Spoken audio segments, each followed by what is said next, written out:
22 avril, Saints Sauté et Caius, pape et martyr. Les paumes de deux papes martyrs sont entrelacées et ornent ce jour du calendrier.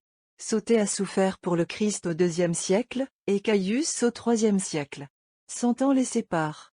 Et pourtant nous avons la même énergie de foi, la même fidélité jalouse pour garder intact le dépôt laissé par le Christ à son Église. Quelle société humaine a jamais existé qui a produit des héros pendant des siècles et des siècles? Mais la fraternité fondée par le Christ, c'est-à-dire l'Église, repose sur ce dévouement traditionnel qui consiste à donner sa vie pour la foi. Et si c'est le cas, nous pouvons être sûrs que l'esprit du martyr se manifesterait en eux qui étaient les chefs et les pères de cette société. Les 30 premiers successeurs de Saint-Pierre ont payé cher l'honneur du pontificat suprême. Ils étaient des martyrs. Comme le trône de notre Jésus ressuscité, entouré de tous ces rois vêtus de leur robe écarlate triomphante. Sauté était le successeur immédiat d'Anicetus, dont nous avons célébré la fête le 17 de ce mois. Le temps a effacé les détails de sa vie. Eusèbe, cependant, nous donne un fragment d'une lettre écrite par saint Dionysos, évêque de Corinthe, dans laquelle des remerciements sont exprimés au pontife pour l'aumône qu'il a envoyée aux fidèles de cette église, pendant une famine. Une lettre apostolique a été envoyée avec ces aumônes.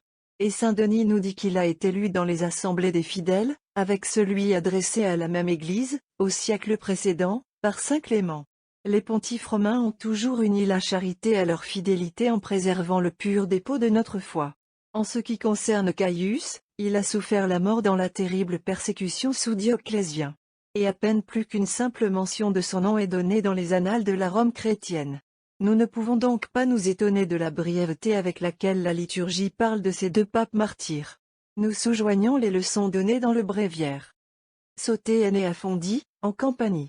Il a adopté un décret interdisant aux vierges consacrées à Dieu de toucher les vases sacrés et les pales, ou d'exercer la charge de turifée dans l'église. Il a également décrété que, le jeudi saint, le corps du Christ devrait être reçu par tous, à l'exception de ceux qui ont été interdits de le faire en raison d'un péché grave. Son pontificat dura 3 ans, 11 mois et 18 jours. Il a été couronné de martyr sous le règne de l'empereur Marc Aurèle, et a été enterré dans le cimetière, qui a ensuite été appelé le cimetière de Calixte. Au mois de décembre, selon la coutume observée par ses prédécesseurs, il ordonna 18 prêtres, 9 diacres et 11 évêques pour divers lieux. Caius était originaire de Dalmatie et un parent de l'empereur Dioclétien. Il a décrété que les ordres ou honneurs ecclésiastiques suivants devaient précéder l'ordination d'un évêque, portier, lecteur, exorciste, acolyte, sous-diacre, diacre, prêtre. Pendant quelque temps, il se cacha dans une grotte, afin d'échapper à la cruauté exercée contre les chrétiens par Dioclétien, mais après 8 ans, il reçut avec son frère Gabinus la couronne du martyr. Il a gouverné l'Église 12 ans, 4 mois et 5 jours. Il ordonna au mois de décembre 25 prêtres, 8 diacres et 5 évêques. Il a été enterré au cimetière de Calixte, le 10 des calends de mai, 22 avril. Urbain VII a ravivé sa mémoire à Rome, restauré son église, qui était en ruine, et l'a honoré d'un titre, d'une station et des reliques du saint lui-même. Saint Pontife. Vous êtes du nombre de ceux qui ont traversé la grande tribulation, Apocalypse 7h14, et qui sont passés, par le feu et l'eau, Psaume 65 2.12, jusqu'aux rives éternelles du ciel. La pensée de la victoire de Jésus sur la mort vous a donné du courage, vous vous êtes souvenu de la façon dont sa passion a été suivie d'une glorieuse résurrection. En l'imitant en donnant votre vie pour vos brebis, vous nous avez enseigné comment nous aussi, nous ne devrions pas penser qu'aucun sacrifice n'est trop grand pour être fait pour notre foi. Procurez-nous ce courage héroïque. Le baptême nous a comptés parmi les soldats du Christ. La confirmation nous a donné l'esprit de courage. Nous devons donc être prêts pour la bataille.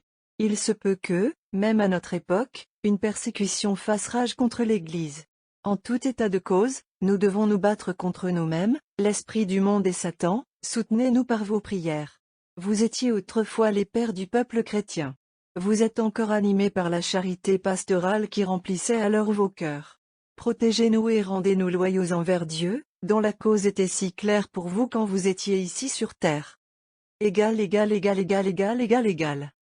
Ce texte est tiré de l'année liturgique, écrit par Dom Prosper Guéranger.